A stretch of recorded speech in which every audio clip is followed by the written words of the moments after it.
Syedaralun personel Koramil 16 Tangsi Kodim 0102 PD jajaran Korem 011 Lila Wangsa menemukan ladang ganja di perbukitan antara Desa Kebun Nilam dan Desa Ule Gunung, tepatnya di Kampung Kebun Nilam, Kecamatan Tangsi, Kabupaten Pidi, Aceh. Lahan ganja itu ditemukan luasnya sekitar 2 hektar pada Jumat 2 September 2020 malam. Personel Babinsa TNI di Koramil Tangsi menemukan ladang ganja seluas kurang lebih 2 hektar di Kampung Kebun Nilam. Hasil dari penggalangan personel TNI Koramil 16 Tangsi mendapatkan informasi dari X merupakan ex-kombatan dan Ramil 16 Tangsi, Letda Infanteri Ferial mengatakan pengungkapan ini berawal dari informasi seorang warga yang tidak sengaja menemukan ladang ganja saat mencari serabut pohon aren.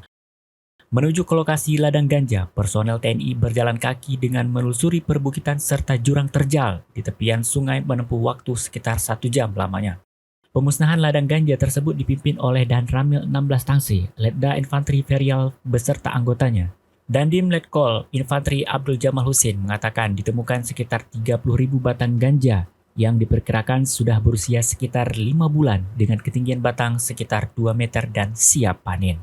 Mendapat informasi melalui Batitur dan masyarakat bahwa ada ladang ganja di perbukitan Desa Kebun Nilam.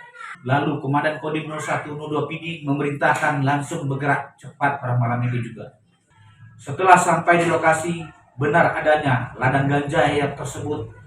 Pada besok paginya jam 8.00 memusnahkan lahan ganja tersebut.